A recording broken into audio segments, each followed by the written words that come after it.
Amazon plans to replace 600,000 U.S. workers with robots and AI. Amazon set to announce massive layoffs, as many as 30,000 corporate job cuts. CNBC reporting it will be the largest cuts in the company's history. Amazon has quietly deployed over 1 million robots inside its warehouses. And according to leaked internal documents, the company is planning to automate away as many as 600,000 human jobs by 2027. The biggest corporations in the history of America, the biggest corporations in the history of the world, the richest corporations in the history of the world, they're making money like we've never seen before, but they don't want to pay their workers. That's not a vague prediction about the future of work from some tech futurist on a stage somewhere. That's a specific number on a specific timeline, sitting in a spreadsheet in Seattle right now. But here's the twist. That 600,000 number isn't even the layoffs you've already heard about. Those have already happened to a completely different group of people. And by the end of this video, you'll understand why Amazon cutting 30,000 corporate employees might actually be the smaller story. Let's start with scale, because it's easy to lose sight of how enormous Amazon actually is. The company employs somewhere around 1.5 million people worldwide, making it one of the largest private employers on Earth, second only to Walmart. Picture the entire population of a mid-sized country, all working for the same CEO. About 350,000 of those employees are corporate and technical staff, the office workers, engineers, and managers. The other 1.2 million or so work in Amazon's fulfillment network, warehouses, delivery hubs, sorting facilities. Keep those two numbers in your head, because which group gets hit and when is about to become the entire story. And here's something most coverage of this leaves out entirely. This isn't even Amazon's first rodeo.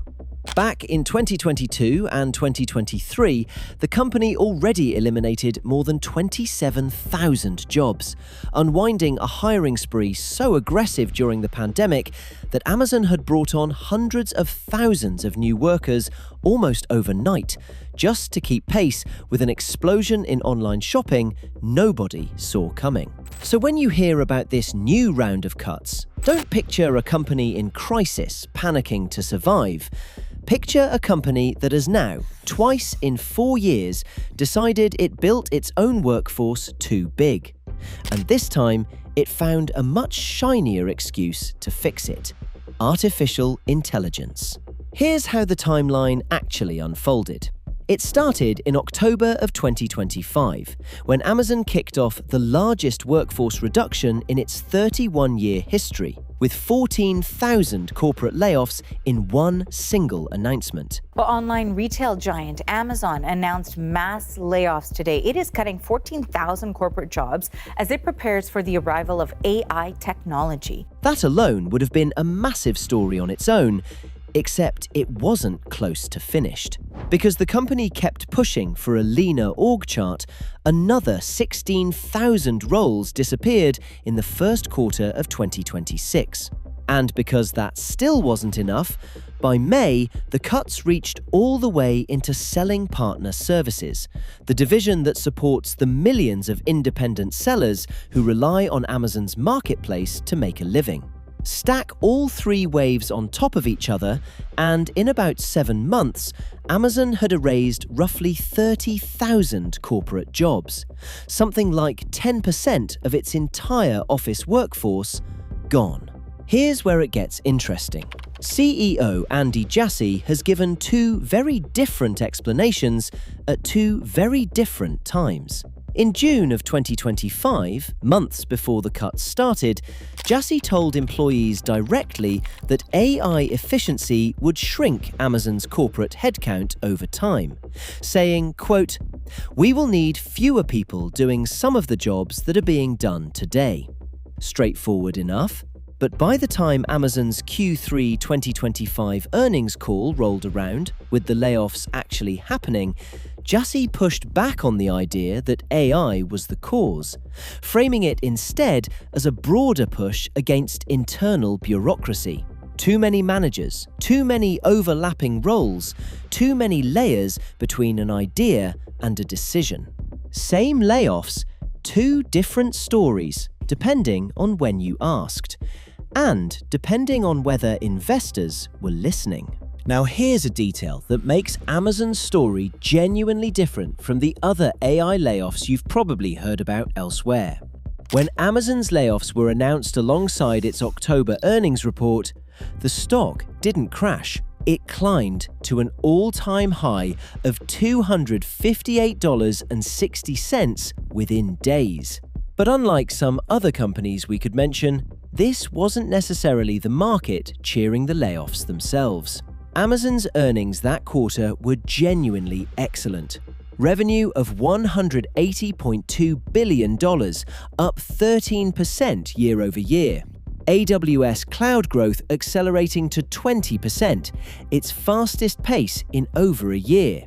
And earnings per share that beat expectations by a wide margin. The layoffs and the good news landed on the same day, which makes it almost impossible to fully untangle how much of that stock jump was about cutting workers versus simply Amazon's underlying business performing well. It's a messier, more honest story than a clean market rewards cruelty narrative. And that honesty matters if you actually want to understand what's happening here, rather than just reaching for the most satisfying villain. So if the corporate cuts aren't purely an AI story, where does AI actually come in? This is where those 600,000 warehouse jobs come back into focus. Amazon has already deployed more than 1 million robots across its fulfillment centers, handling tasks that used to require human hands, lifting inventory pods, sorting packages, moving products across warehouse floors the size of multiple football fields. These aren't clumsy prototype machines either. They're the product of over a decade of refinement, starting with Amazon's $775 million acquisition of a robotics company called Kiva Systems back in 2012, an investment that at the time seemed almost quaint compared to what it's quietly grown into. Leaked internal planning documents reportedly outline a path to automating away roughly 600,000 of those operational roles by 2027, even as the company's overall business continues to grow. The corporate layoffs happening right now aren't the endpoint of this story. They're the opening chapter, affecting the group of employees who are easiest to cut first, on paper, in a boardroom. The much larger, much more human wave, warehouse workers, delivery station staff, the people whose jobs most people actually picture when they picture an Amazon employee, is reportedly still to come. And here's the cruel irony sitting underneath all of it. Across the tech industry right now, roughly 275,000 AI-related jobs sit unfilled, while thousands of laid-off traditional workers can't cross the skills gap to fill them. The jobs disappearing and the jobs opening up require almost entirely different training, different degrees, different careers. A warehouse associate or a corporate operations manager doesn't automatically become a machine learning engineer just because their old position vanished. It's a bit like closing every bakery in a city and opening the exact same number of jobs in astrophysics labs, then acting surprised when the unemployed bakers can't fill them. Picture two different Amazon employees right now. One already opened that layoff email months ago and has spent the time since scrambling to reinvent a career built for a company that no longer needs it, sending out applications into a job market that keeps asking for AI skills nobody trained them for. The other is still clocking in at a fulfillment center today, walking past robots that are quietly, patiently learning to do their job, with a 2027 deadline attached to their position that they most likely have never even heard about, because leaked internal documents don't usually make their way onto the warehouse floor. Both of them work, or worked, for the same trillion-dollar company. Neither of them got a vote in any of this. If a robot could learn your job by 2027, would you want to know now, or would you rather not? Tell me honestly in the comments, and subscribe for the rest of this AI layoff series.